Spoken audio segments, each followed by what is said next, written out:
అందరికీ శరారతి ఆడేలకు మంగళారతి. ముందుగా ఏముంటాయి మన ముచ్చట్ల నెత్తిరాతలు గీతలే కదా. చూడు రెడ్ లైన్స్.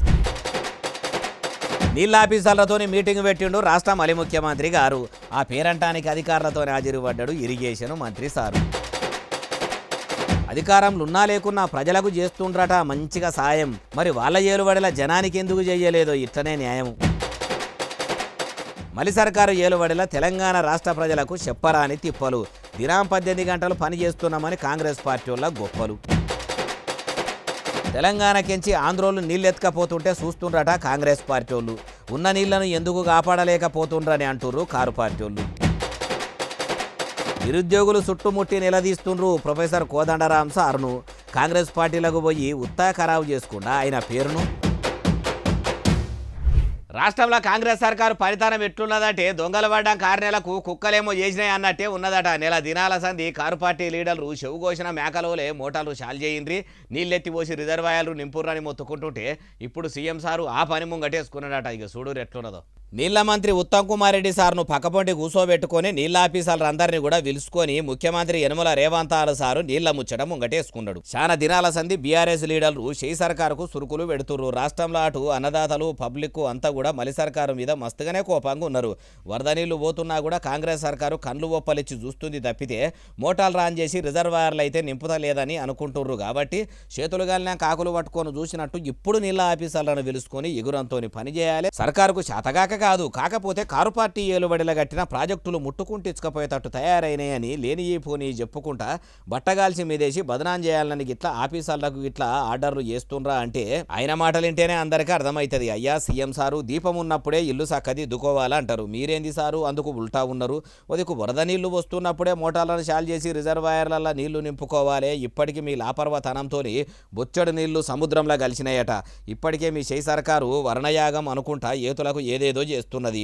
యజ్ఞాలు యాగాలు చేస్తే చెయ్యండ్రి కానీ కృష్ణానదిలో ఉత్తగబోతున్న నీళ్లను మొత్తం వెంటనే ఎత్తిపోసి అటు నల్గొండ పబ్లిక్ కోసము పాలమూరు రంగారెడ్డి ఎత్తిపోతల దగ్గర పనులు సురువు చేసి దూపా అని అల్లాడిపోతున్న ఆ పాలమూరు పబ్లిక్ను ఆదుకోండ్రి. అట్లనే కాళేశ్వరం ప్రాజెక్టుల కట్టిన రిజర్వాయర్లు మొత్తం నింపి అన్నదాతలకు యాళ్లకు నీళ్లు ఇచ్చే పని చెయ్యండ్రి అంటుర్రు ఏ ముచ్చటిన్నోళ్ళు. అధికారంలో ఉన్నా లేకపోయినా కానీ ప్రతి నిమిషం పేదల కోసం పనిచేసేటోళ్ళే అసలైన నాయకులు కదా.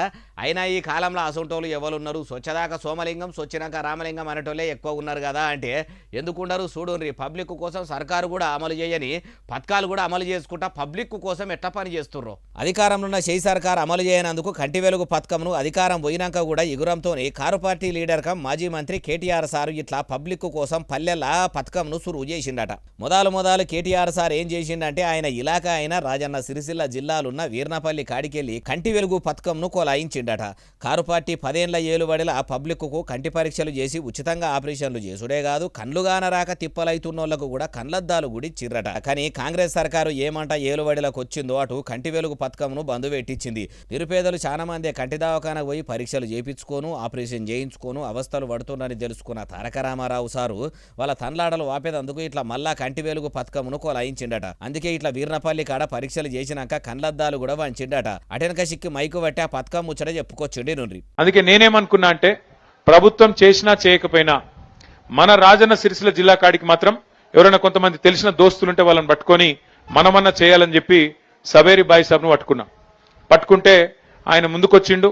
తప్పకుండా నేను చేస్తానా, మీకు కావాల్సినదంతా కూడా నేను ఏర్పాటు చేస్తా, వైద్యులను పంపిస్తా, మొత్తం ఏర్పాట్లు చేస్తా అన్నాడు. చెప్పిన మాట ప్రకారమే ఇక మనం ఇక్కడనో కాదు మనమే ఏర్పాటు చేసిన మండలం వీర్నపల్లి మండలం. మన ప్రభుత్వంలో గతంలో ఏర్పాటు చేసుకున్న మండలం ఇక్కడనే చాలు చేయాలని చెప్పి వీర్నపల్లిని చాలు చేసినాం. ఇనరా రాష్ట్రంలో షెయి సర్కారు పథకం బంద్ పెట్టినందుకు మన రాజన్న సిరిసిల్ల జిల్లాలున్న పబ్లిక్ బాధలు వాపినా సరే అని కేటీఆర్ సారు ఇట్లా ఉపాయం చేసిండట. మరి ఇప్పుడు వీర్నపల్లి కాడ కంటి వెలుగు పరీక్షలు ఎన్ని చేసిర్రు, ఫ్రీగా ఎవరికన్నా ఆపరేషన్ చేయించిర్రా, ఎన్ని అద్దాలు వంచిర్రు అంటే ఆ ముచ్చట కూడా మాజీ మంత్రి సారే చెప్తుండు. మంచిగా బ్రహ్మాండంగా 4 రోజులు ఇక్కడ వీర్నపల్లిలో అక్కడ గర్జనపల్లిలో 2 దగ్గర క్యాంపులు పెట్టిండ్రు. 5,000 మందికి స్క్రీనింగ్ చేసిండ్రు, 5,000 మందికి పరీక్షలు చేసిండ్రు. అందులో ఇవాళ 1,350 మందికి అలా కొంతమంది పిల్లలు కూడా ఉన్నారు. మరి పిల్లలకు కూడా ఏమంది ఎక్కువ చదువుతున్నారో మరి ఎక్కువ ఫోన్ చూస్తున్నారో ఏందో కానీ మొత్తానికి వాళ్ళకు కూడా కంటికి గ్లాసులు అవసరం పడుతున్నాయి, అద్దాలు అవసరం పడుతున్నాయి. 250 మంది పిల్లలు ఉన్నారు. అదేవిధంగా ఒక 1,100 మంది పెద్ద మనుషులు ఉన్నారు. మొత్తం కలిపి 1,371 మందికి ఇవాళ అద్దాలు ఇవ్వబోతా ఉన్నాం. చదువుకునే పిల్లల కాడ నుంచి పండు ముసలోళ్ళ దాకా అందరికీ పరీక్షలు చేసి అద్దాలు కూడా వంచిర్రట. అట్లనే ఆపరేషన్లు కూడా చేస్తుండ్రా అంటే ఆ ముచ్చట కూడా నుండ్రి. దాంతో పాటు ఒక 171 మందికి కంటిలో శుక్లాలు రావడం ఇంకా ఇతరత్ర సమస్యలు రావడం వల్ల వాళ్లకు ఆపరేషన్ అవసరం పడుతుంది అన్నారు. ఆపరేషన్ కూడా మనం ఎక్కడికో పోయే అవసరం లేదు. మన సిరిసిల్లలోనే గతంలో మనమే ఆ రోజు 6 కోట్ల రూపాయలతోని ఎల్వి ప్రసాద్ కంటి దవాఖాన పెట్టించినాం. కాబట్టి ఈరినపల్లికి వెళ్ళి బండి వస్తుంది, మిమ్మల్ని ఎక్కించకపోతుంది, సిరిసిల్ల వైద్యం చేయించి ఆపరేషన్ చేయించి మళ్ళీ మీ ఇంటికాడ దిగబెట్టిపోయేటట్టు ఆ సౌలత్ కూడా ఏర్పాటు చేస్తా ఉన్నాం. అయ్యా ముఖ్యమంత్రి రేవంతాలు సారు, అధికారంలో ఉన్న మీ చేయి సర్కారు చేయని పనులు ఇప్పుడు అధికారంలో లేకున్నా పబ్లిక్ కోసము కారు పార్టీలు చేస్తుర్రట. ఇప్పుడన్నా ఇంత ఇగురం తెచ్చుకొని మీరు ఇస్తామన్న పథకాలు కొలాయించుండ్రి, లేకుంటే రేపు ఆ పనులు కూడా వీళ్ళే ముంగడ చేసుకుంటామని ముంగడికి వస్తే మార్పు తీసుకొస్తామన్న మీ ఏలువడిలా కారు పార్టీలే మార్పు తెస్తారేమో అంటుర్రు ఈ ముచ్చటిన్నోళ్ళు. హైదరాబాద్ పట్టణంలో ఉన్న నిరుపేదలకు చేయి సర్కారు ఇందిరమ్మ ఇండ్లకు అప్లికేషన్ పెట్టుకోవాలని చెప్పింది కదా. అయితే మొన్నటి సంది ఎక్కువ పండుగ సెలవు దినాలు వచ్చినాయి. కొందరు ఇంకా కూడా దరఖాస్తులు పెట్టుకోలేదని రందిపడుతున్న వాళ్ళందరికీ చేయి సర్కారు నోట్ల చక్కెర వేయకుండానే తీపి ముచ్చట చెప్పింది. ఏందంటే చెప్తా పండి. మలి సర్కారు ఏలువడిల పట్నంలో నిల్వలీడలేని పేదలు ఎవరన్నా ఉంటే 1,00,000 ఇందిరమ్మ ఇండ్లకు లబ్ధిదారులైతే జూలై 21 తారీఖు నుంచి మీ సేవా సెంటర్కు పోయి అప్లికేషన్ పెట్టుకోవాలని సర్కారు చెప్పింది కదా. అయితే ఆగస్టు 10 తారీఖు దాకా గడువు ఇచ్చిన సర్కారు ఇప్పుడు ఇంకో 5 రోజులు గడువు పెంచింది. ఆగస్టు 15 తారీఖు దాకా కూడా అర్హులైన వాళ్ళు దరఖాస్తులు చేసుకోనరని సర్కారు చెప్పింది. లబ్ధిదారుడు అప్లికేషన్ పెట్టుకునేటప్పుడు 10,000 రూపాయలు ఈఎండి కింద డిపాజిట్ చేయాలి. ఇల్లు రాకుంటే సర్కారు మళ్ళా తిరిగి ఇస్తుందని చెప్పింది కదా. అయితే ఇప్పటి వరకు సర్కారుకు 46,000 మంది దాకా దరఖాస్తులు పెట్టుకున్నారట. అయ్యా ఇండ్ల మంత్రి పొంగులేటి శ్రీనివాస్ సారు, ముఖ్యమంత్రి యనుమల రేవంతాలు సారు పట్నంలో నిల్వలీడలేని పేదలకు ఇందిరమ్మ ఇండ్లు ఇస్తామని చెప్పుకుంటేనే ఈఎండి కింద 10,000 రూపాయలు వసూలు చేయబడితిరి. ఎట్లాగో వాపసిస్తామంటారు. ఆ ఇచ్చే పైసలు కూడా ఇప్పుడు తీసుకున్నాడు ఎందుకు? ఏమో పోన్రి మళ్ళా ఈ తిరకాసి ఏందో. పేదలంటేనే ఏం లేనోళ్ళ ఆ 10,000 రూపాయలు ఏడికెళ్ళి తెస్తారు. వదికు ఎన్నికల ముంగట ఇస్తామని చెప్పిన పథకాలు అమలు చేయ సర్కారుకు శాతన అయితలేదు. ఇప్పుడు పబ్లిక్ పైకమంతా గుంజుకొని మళ్ళా వాళ్ళకు వాపసిస్తారా ఏమో సార్, మీకే తెలవాలంటారు ఈ ముచ్చటిన్నోళ్ళు. తెలంగాణ రాష్ట్రంలో ఎన్నికల సంఘం పెబ్బలు చేసిన ఎస్ఆర్ఐ కార్యము నిన్న 10 తారీఖుతోని రాష్ట్రంలో ఒడిచిపోయింది కదా. 100కు 100% ఎన్యూమరేషన్ ఫారాలు ఆన్లైన్లకు ఎక్కేటట్టు చేయాలని మొన్నటిదాకా మంత్రులు చాలానే మీటింగులు పెట్టిరు. ఇప్పుడు రాష్ట్రంలో ఎన్ని ఓట్లు తక్కువైనాయి ఏం కథ అంటే అన్ని చెప్తా పని. తెలంగాణ రాష్ట్రంలో ఎస్ఐఆర్ కార్యంను ఎన్నికల సంఘం పెబ్బలు సురువు చేసిన ముచ్చట అందరికి ఎరుకున్నదే కదా. అయితే మొదలు పల్లెల్లా, పట్టణాల్లో, నగరాల్లో అంతటా కూడా బిఎల్ఓలు ఇంటింటికి తిరుగుకుంటా ఎన్యూమరేషన్ ఫారాలు ఇచ్చిర్రు. అటెనక సిక్కి ఇంటింటికి పోవుకుంటా ఇంటిల్లాదుల వివరాలు అడుగుకుంటా ఫారాలు నింపి బిఎల్ఓలకు, పంచాయతీ కార్యదర్శులకు ఎన్నికల సంఘం ఆఫీసర్లకు అందజేసిర్రు. అయితే ఆగస్టు 10 తారీఖు వరకు మొత్తం అప్లికేషన్లు ఆన్లైన్లో చేసే పని కూడా ఆఫీసర్లు పెట్టుకొని మొత్తానికి బొడగొట్టిరట. రాష్ట్రంలో మొత్తం 3,38,26,448 మంది ఓటర్లుంటే 100% ఎలక్టోరల్ ఫారంలు ఎన్నికల సంఘం ఆఫీసర్లు వంచిపెట్టిరట. అయితే ఇప్పటి వరకు కూడా 2,64,30,494 ఫారాలు మాత్రమే డిజిటలైజ్ అయినాయట. రాష్ట్రంలో మొత్తం మీద 73 లక్షల ఓట్ల దాకా పోయేటట్టు ఉన్నాయని అటు ఆఫీసర్లు అంచనా వేస్తుర్రట. ఇప్పుడు డిజిటలైజ్ అయిన ఓటర్ల వివరాలతో ఈ నెల 17 తారీఖు నాడు డ్రాఫ్ట్ ఓటర్ లిస్టును విడుదల చేయాలని అటు ఎన్నికల సంఘం పెబ్బలు ఇషారా చేస్తుర్రట. డ్రాఫ్టుల పేరు లేకుంటే మళ్ళా ఓటర్ కార్డుకు అప్లికేషన్ పెట్టుకునేటట్టు సౌలభ్యం చేయబోతున్నారట. ఇదిట్లుంటే ఇక ఇప్పటికే దేశంలో ఎస్ఐఆర్ తోనే చాలా తిప్పల అవుతుంది. కావాలని కమలం పువ్వు సర్కారు ఇట్లా ఓటర్లను తక్కువ చేసేందుకు కుట్ర చేస్తుందని సినిమేషకాడు ప్రకాష్ రాజ్ సారు కూడా అనుకోవచ్చుండు. ఆ ముచ్చట గుడి నుండి. Dear friends, Satyu, I want to share a joke with you. I am one of the 65 lakh voters whose vote right has been deleted from Bangalore constituency after SIR. ఈయనరా ప్రకాష్ రాజ్ సార్ ఏమంటుండో ఇక మస్తుగానే అన్నాడు మొత్తం ముచ్చటి నుండి. Nice joke, no? I was born in this constituency. I lived in this constituency. I had my schooling, college, theatre. And for your kind information, I was an MP candidate of this constituency too. Well, the joke is nice. Game on. Let me see what is the process I have to go through. क्या क्या कागज दिखाना पड़ेगा. బెంగళూరు పట్టణంలో కూడా SIR చేసినాక నా vote పోయింది, నేను బెంగళూరులోనే పుట్టిన, ఎంపీగా కూడా పోటీ చేసిన అని చెప్పుకొచ్చిండు. యా ప్రకాష్ రాజ్ సారు, మరి మీరు బెంగళూరులోనే పుట్టినరు కావచ్చు, కానీ ఎన్నికల సంఘం పంపిన ఎలక్టోరల్ ఫారం నింపిర్రా సారు, దాన్ని డిజిటలైజ్ చేపించిర్రా? చేపియకుంటే వెంటనే డ్రాఫ్ట్ ఓటర్ లిస్టులా పెట్టినాక చేపించుకోరు, అప్పుడు కూడా ఉంటదేమో అంటుర్రు ఈ ముచ్చటిన్నోళ్ళు. జై సర్కార్ ఏలుబడిలకు వచ్చినాక ముఖ్యమంత్రి యనమల రేవంత్ సారు ఒక్కడే 18 గంటలు పనిచేసుడు కాదు, మంత్రులు కూడా మాలేస్క టైం పబ్లిక్ కోసమే ఇస్తురట. ఇంట్లో పనులు ఇడిచిపెట్టి యాళ్లకు నిమ్మలంగా ఇంత తినకుండా ఏసీలా చల్లగా ఉండకుండా పబ్లిక్ కోసం మస్తు తిప్పలు పడుతురట. తెలంగాణలో ప్రజల కోసం పనిచేసే మంత్రులు ఉన్నారా అంటే చూడు రీగో. అగో జై సర్కారు ఏలుబడిలకు రాగానే కారు పార్టీ లెక్క కాదు, మేము చక్కదనం చేస్తామని, మార్పు తీసుకొస్తామని ప్రగతి భవన్ కాడున్న ఇనుప కంచెలు తీస్తున్నాము. కామన్ పబ్లిక్ కూడా కష్టం ఉంటే ప్రజాభవన్కు రావచ్చు, ప్రజా దర్బార్లా చెప్పుకోవచ్చు అని అప్పట్లో జై సర్కారు ఏలుబడిలకు రాగానే ఏతులకు మంత్రులు ముఖ్యమంత్రి సారు చెప్పిండ్రు కదా. పేరుకు 3-4 దినాలు ప్రజా దర్బార్ అనుకుంటా పెట్టి అటెనక సిక్కి చేతుల్లో అవటిరి. కామన్ పబ్లిక్ కష్టం ఉందని చెప్పుకునేందుకు కూడా లేకుండా చేసిర్రు. ఇప్పుడు గాంధీ భవన్లో మంత్రులు తేపకొకలు వచ్చుకుంటా ప్రజలతోని ములాఖత్ పేరంటం పెట్టుకుంటా పబ్లిక్ బాధలు అరుచుకుంటున్నారట. చూడుర్రి ఐటీ మంత్రి దుద్దిల్ల శ్రీధర్ బాబు సారు కూడా ప్రజలతోని ముఖాముఖి పేరంటంలో కూర్చొని వచ్చిన పబ్లిక్ అవస్థలు అరుచుకుంటున్నాడట. అయ్యా మంత్రి సారు, మరి మీ మలి సర్కారు మంచిగానే పనిచేస్తుంది, పేదల కోసం మా ప్రజాప్రభుత్వము పనిచేస్తుంది అన్నాక కూడా ఇప్పుడు మళ్ళెందుకు మీ దగ్గరికి వచ్చి పబ్లిక్ ఫిర్యాదులు చేస్తుర్రు అంటే మీ జై సర్కారు పనితనం ఎంత చక్కదనంగా ఉన్నదో అర్థమవుతున్నది. ఎన్నికల ముంగడ ఏం చెప్పిర్రో యాదికున్నదా? గెలిచిన 100 దినాలనే 6 గ్యారెంటీలు అమలు చేస్తాము, అమ్మలక్కలను ఆదుకుంటాము, కౌలు రైతుల కష్టాలు వాపుతాము, రైతుల రందులు వాపుతాము, నిరుద్యోగుల బాధలు వాపుతామా అని అంటిరి. ఏలుబడిలకు వచ్చి ఇన్ని దినాలు అవుతున్నా ఎల్లే గొంగడి ఏడున్నదంటే ఏసిన దగ్గరనే ఉన్నది అన్నట్టు ఎవడితిరి అంటుర్రు ఈ ముచ్చటిన్నోళ్ళు. ఏ సర్కార్ అయినా కానీ కండ్ల ముంగట వరద నీళ్లు పోతుంటే కండ్లు ఒప్పలిచ్చి చూసుకుంటా ఉండదు. ఎగురంతో ఎంటదెంట మోటార్లు ఆన్ చేసి రిజర్వాయర్లు నింపే పని పెట్టుకుంటుంది కదా. కానీ కాంగ్రెస్ ప్రభుత్వం అయితే పక్కపట్టి ఉన్న పాలి రాష్ట్రం కండ్ల ముంగట వారుతున్న నీళ్లు మొత్తం ఎత్తుకబోతున్నా కూడా దున్నపోతు మీద వానబడ్డట్టు ఉలుకుతలేదట, పలుకుతలేదట. అట్లే వాళ్ళన్నారంటే ఇగో నిన్న జిల్లా మంత్రి మొన్న ఒక ఆయన ప్రకటన చేసిండు, నాగార్జున సాగర్ నిండినా మేము నీళ్ళు ఇయ్యం రైతులకు. మరి వాటర్లో నీళ్ళు కలిపి నీళ్ళలో వాటర్ కలిపి తాగి మాట్లాడుతున్నాడా?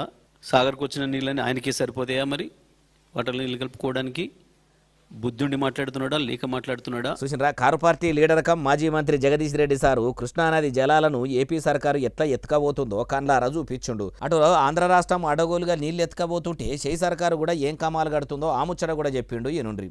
ఒకవైపు ఈ పనికిమాలి మంత్రులను పెట్టుకొని ఈ చెత్తనంతా చుట్టు పెట్టుకొని రేవంత్ రెడ్డి చేస్తున్న ద్రోహం నల్గొండ జిల్లాకు, మహబూబ్నగర్ జిల్లాకు రెండింటికి కూడా. నాగార్జున సాగర్ కి ఇప్పట్లో నీళ్ళు వచ్చే పరిస్థితి కనబడతలేదు వీళ్ళు చేసే ద్రోహం వల్ల.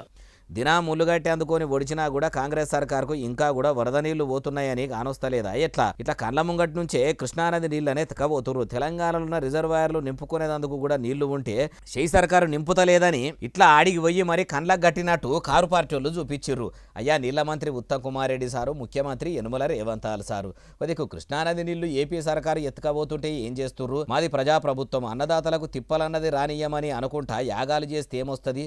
ఇట్లా నీళ్లు పోతున్నప్పుడు మోటార్లు చాలు చేసి రిజర్వాయర్లు నింపుకుంటే కాదా? ఇప్పటికైనా మించిపోయింది లేదు, ఇగురంతోనే నీళ్ళెత్తిపోసే పని పెట్టుకోండి అంటుర్రు ఈ ముచ్చటిన్నోళ్ళు. ఓట్లేసి గెలిపించిన పబ్లిక్కే అడ్డం తిరిగి ప్రశ్నిస్తే ఆ లీడర్కు పబ్లిక్లో ఏమైనా పట్యారు ఉంటుందా? ఇప్పుడు రాష్ట్రంలో ఎమ్మెల్సీ పరిస్థితి కూడా అట్లనే ఉన్నదట. ఎట్లనంటే ఆయన గతి ఇప్పుడు ఎట్లున్నదంటే కుడిదిలబడ్డ ఎలక లెక్క అయిపోయిందట. ఎవలే బాలన్న అంటారా? ఇక చూడు మీరే ఈయననేనా అంటారు.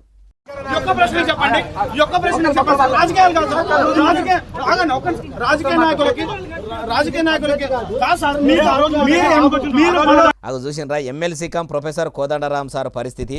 ఎంత మంచి పేరుండే సారుకు ఎంతమంది మర్యాద ఇచ్చేటోళ్ళు. అసోటిది పదవుల కోసం ఆశపడి చేయి పార్టీల షరీకైతే ఏమొచ్చింది?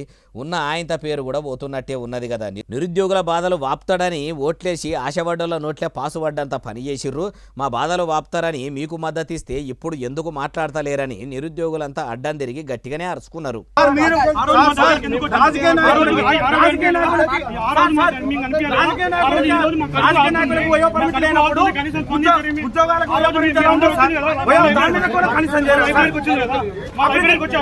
అప్లికేషన్ ఫీజు 1200 ఒక గ్రామీణ విద్యార్థి 3000 రూపాయలు పెట్టి ఎలా చేస్తారు సార్? 3000 చూసినా రాజకీయం లీడర్లకు లేని ఏజ్ లిమిట్ ఇప్పుడు సర్కారు నౌకరీ కోసము పరీక్షలు రాసే అభ్యర్థులకు ఎట్లా పెడతారని గట్టిగానే అనుకొచ్చుండు. మేము షేపాటిని చూసి ఓట్లేదు, మీరు చెప్పిరని ఓట్లేసినామని నిరుద్యోగులు ఎమ్మెల్సీ సార్ను మంచిగానే ఎడగట్టిర్రు. ఆ రోజు కాంగ్రెస్ పార్టీ నమ్మలేదు సార్. ఆ రోజు కాంగ్రెస్ మిమ్మల్ని నమ్మినాం సార్. 3000 రూపాయలు అప్లికేషన్ ఫీజు పెట్టి సార్. ఏ రోజు సార్ మీ ఇంటికి వచ్చి మాట్లాడండి. నమ్మలేదు సార్, మిమ్మల్ని నమ్మినాం. మీరు ఓటే ఉంటే చేయించినాం సార్. చెప్పండి సార్. అయ్యా ఎమ్మెల్సీ కోదండరాం సారు ఇమానం తప్పిన పీనిగే మోసటోని మీద బయలుకు పోయిందన్నట్టు ఇప్పుడు ఎందుకు సారు నిరుద్యోగులు అంతా అడుగుతున్నా నోరు తెరిచి మాట్లాడతలేరు? పదవి కావాలని నిరుద్యోగులను ఆగం చేస్తే ఎట్లా? ఒక ప్రొఫెసర్ అయినా మీకు నిరుద్యోగుల బాధలు తెలివయా అంటుర్రు ఏముచ్చటిన్నోళ్ళు. తెలంగాణలో షెయి పార్టీ లీడర్ల చేతుల బలైన ఓ చేనేత కార్మికుని కుటుంబానికి కారు పార్టీ లీడర్ కము మాజీ మంత్రి కేటీఆర్ సారు సాయం చేసిండట. కాంగ్రెస్ పార్టీ లీడర్ల చేతుల ఆయనెందుకు బాలాయే? కేటీఆర్ సారు పోయి ఏం సాయం చేసిండే బాలన్న అంటారా? ఆలస్యమైంది కాడదాకా పోయి అన్ని ముచ్చట్లు అరుచుకుందాం పండి. ప్రిన్సిపల్ గారు నేను ఇక్కడ మన వెంకటేశ్వర గారి ఇంటికి వచ్చినాను. నేను చనిపోయింది కదా, మీ శాతవన స్కూల్లో వాళ్ళ పాప చదువుతుంది, ఫస్ట్ ర్యాంక్. ప్రసన్న, నమస్తే అండి. నేనేమంటున్నానంటే పాప ప్రసన్న కదా, ప్రసన్న ఆ అమ్మాయి ఇప్పుడు 5th క్లాస్లో ఉంది. మొత్తం ఆ అమ్మాయి 10th దాకా నేనే చదివిపిస్తాను. మీరు ₹1 కూడా మీరు తీసుకోకూడదు, నేనే మొత్తం కడతాను. ఓకే, వాళ్ళని అడగొద్దు, నేను చక్రపాణికి చెప్తాను, మీరు ఏమన్నా చక్ర. ఇన్నరా కేటీఆర్ సార్ ఏమంటుండో? నేత కార్మికుడు వెంగళ వెంకటేశం బిడ్డే చదువుకు మొత్తం నేనే ఫీజు కట్టుకుంటా, ఆమెను నేనే చదివిపిస్తా అని చెప్పుకొచ్చుండు. అయ్యా మాజీ మంత్రి కేటీఆర్ సారు పాపను 10వ తరగతి దాకా ఎందుకు సారు? ఆమె ఎంత అంటే అంత చదువుకుంటా అనేదాకా చదివిపీరు, ఏమైతుంది? ఇప్పుడు మీరు ఒక షెయి పార్టీ లీడరు చేతుల బలేయిండని వెంకటేశం కుటుంబంను ఆదుకునడం ముద్దుగానే ఉన్నది. మరి మీరు ఏలుబడిలకు వచ్చేందుకు తెలంగాణ రాష్ట్రం కోసం పానాలు త్యాగం చేసిన అమరవీరుల కుటుంబాల ముచ్చటేంది? మీ ఏలుబడిలో ఎట్లాగో ఆదుకోలేకపోయిర్రు. ఇప్పుడన్నా ఇట్లనే ముంగడికొచ్చి వాళ్ళను కూడా ఇట్లనే ఆదుకుంటే పోయిన మీ పతార పెరుగుతుందేమో. ఎందుకంటే పోయిన తావులే దేవులు ఆడుకోవాలి. ఆలోచన చెయ్యండి. కొట్లాడి తెచ్చుకున్న తెలంగాణలో పబ్లిక్ నమ్మి మీ కారు పార్టీ చేతుల 10 ఏళ్ల పాలన పెడితే మీరెలుగా పెట్టింది ఏమన్నా ఉన్నదా? పేరుకు బంగారి తెలంగాణకు బాటలేస్తున్నాము, కాళేశ్వరం గట్టి అన్నదాతల కండ్ల నీళ్లు దుడిచినామని చెప్పుకున్నడే తప్పితే 3 ఏళ్లలే కాళేశ్వరం కూలేశ్వరం అయ్యిందని కాంగ్రెస్ వాళ్ళు అంటుర్రు. బంగారి తెలంగాణ ఏమో కానీ అప్పుల తెలంగాణ అయ్యింది, బాధల తెలంగాణ అయ్యింది అంటుర్రు ఈ ముచ్చటిన్నోళ్ళు. రాష్ట్రంలో కారు పార్టీ లీడర్లు మొత్తం ఇప్పుడు మలి ముఖ్యమంత్రి యనుమల రేవంత్ సారు ఇంటోళ్ళు ఎవ్వరు కూడా బాగుపడొద్దని చూస్తురట. అగో యనుమల కుటుంబం ఎలుముగా వద్దని బీఆర్ఎస్ పార్టీ లీడర్లు ఎందుకు చూస్తారంటారా? నేను చెప్పుడు కాదు, ఎంపీ చామల కిరణాల సారి చెప్తున్నాడు. రుండ్రి అయ్యా చామల కిరణాల సారి ఇక సురువు చేయండి మీ సుప్రభాతము. అధికారం కోల్పోయినాక ఎవ్వడు బాగుపడొద్దని ఆలోచనలు ఉన్నట్టున్నారు మీరు. ఆయన కూడా వాళ్ళని చిన్న చిన్న కంపెనీలు పెట్టుకొని ఇక భూములు తీసుకొని చిన్న కంపెనీలలో పని చేసుకోనో లేకపోతే ఒక కంపెనీని ఎస్టాబ్లిష్ చేయాలని కొత్త కంపెనీ పెట్టుకొని కొంచెం తక్కువ పెట్టుబడితో ఒక భూమిని అప్లై చేసుకుంటే ఇంత రాద్ధాంతం చేస్తున్నారు మీరు. ఈయనరా ఏమంటున్నావు? ఇంకా మస్తుగానే అన్నాడు మొత్తం ముచ్చటి నుండి. తెలంగాణ ప్రజలు అర్థం చేసుకోవాలి. ఇప్పుడు మీరు కేవలం కేటీఆర్ కి రేవంత్ రెడ్డి మీద కోపము, రేవంత్ రెడ్డి కుటుంబంలో ఎవరు బాగుపడొద్దు, తెలంగాణ సమాజం కూడా వాళ్ళకు ఓట్లు అయినందుకు వాళ్ళు కూడా అనుభవించాలి, ఎవ్వరికి మంచి జరగొద్దన్న ఆలోచనే ఉంది కేటీఆర్ కి. అయ్యా ఒక మాజీ మంత్రి కేటీఆర్ సార్ ఒక్కలే కాదు, అటు మీ షెయి సర్కార్లో ఎవరైనా సుధపూసలు ఉన్నారా? ఎవ్వరు కూడా పక్కపోటి లీడర్లు ఎదుగొద్దనే ఉంటుందా? అయినా మొదలు మీ షెయి సర్కార్ల కుటుంబ పాలన అనేది ఉండదు. ఇది ప్రజాపాలన, ఇది ప్రజాప్రభుత్వం అని అంటారు. మరి ఇప్పుడు సీఎం రేవంత్ సార్ ఎట్లా వాళ్ళ తోడబుట్టిన అన్నకు సర్కారు భూములు అగ్వకమ్ముతున్నాడు అంటే మీరు చేస్తే సంసారం, అది చేస్తే వ్యభిచారమా? ఎట్లా? అయినా ఏ లీడర్లు సొక్కమైన వాళ్ళు కాదు, ఎవ్వరు ఏం పత్తిత్తులు కాదు. అవసరం ఉన్నంతసేపు పబ్లిక్ సేవలు అంటారు, అటెనకసి కాగం చేస్తారు అంటుర్రు ఈ ముచ్చటినోళ్ళు. ఎద్దేడిసిన వ్యవసాయం రైతేడిసిన రాజ్యం బాగుపడది అంటారు కదా. ఇప్పుడు రాష్ట్రంలో అన్నదాతలను అయితే సర్కారు అరిగోసలు పెడుతుంది. షెయి సర్కారు కూడా చందన అవుతుందా అంటే రైతుల కలకల ముట్టినాక కాకుండా ఊకుంటుందా? ఇంతకు ముచ్చటేందే బాలన్న అంటే గొయ్యి నుండి చదువురాని రైతులు, సెల్ ఫోన్ కూడా వాడరాని రైతులు ఇప్పుడు ఊరియా కోసం పట్టరాని ఆఫీసర్ల కాళ్ళు పట్టుకుంటారు. చూడండి రైతుల గోసలు ఎట్లున్నాయో. ఈ షెయి సర్కారుకు పాడుగాను ఈ కాంగ్రెస్ సర్కారుకు అగ్గిదలగా ఈ మలి సర్కారు మళ్ళా రాకపోను అన్నదాతలను ఎంత బాధ పెట్టబట్టే ఏం రాని అమాయకులను ఆగం చేస్తుంది కదా. ఆరుగాలం కష్టపడి పండించే రైతులను రామగోస పెడుతుంది. అడ్డమైన ఊరియా యాప్ను తీసుకొచ్చి మస్తు తిప్పలు పెడుతుందని రైతులు మొత్తం బాధపడుతుర్రు. అయ్యా మాకు ఫోన్ల బుకింగ్ చేయొస్తలేదు, నీ కాళ్ళు మొక్కుతాము, 2 బస్తాలు ఇయ్యిండ్రని ఇట్లా ఆఫీసర్ల కాళ్ళ మీద పడుతుండ్రు.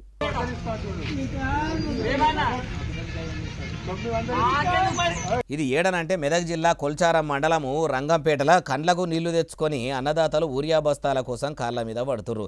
ఫోన్ లేదు, ఊరియా బుకింగ్ కూడా చేసుకునేందుకు కూడా వస్తలేదు. జర ఊరియా సంచులు ఇయ్యండ్రని ఇట్లా మస్తు బదిలాడినరట. బుకింగ్ చేసుకుంటేనే ఊరియా బస్తాలు ఇస్తారని రైతులు ఉల్టా పంపిర్రట.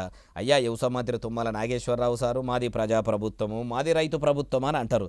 కానీ మీ చేయి సర్కారు ఏలుబడిలకు వచ్చినాక రైతులను రామగోస పెడుతుంది కదా సారు.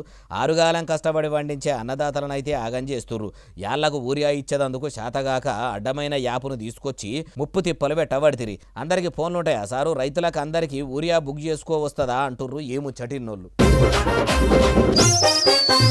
ఇగో ఇవి ఎలా తెచ్చిన ముచ్చట ఎట్లనే అసలు నెలే ఎస్ఎస్సీ డీటెయిల్ బాగా సబ్స్క్రైబ్ చేస్తారు, బాగా కమెంట్ చేస్తారు, బాగా లైకులు చేస్తారు, బాగా షేర్ చేస్తారు. ఇట్లనే ఆదరించారు. ఇక్కడ ముచ్చట మీకు కనిపిస్తూనే ఉంటాం. మరి సెలవు, శనార్థి, దండం, పబ్బతికి ఏమన్నా ఉంటే అన్ని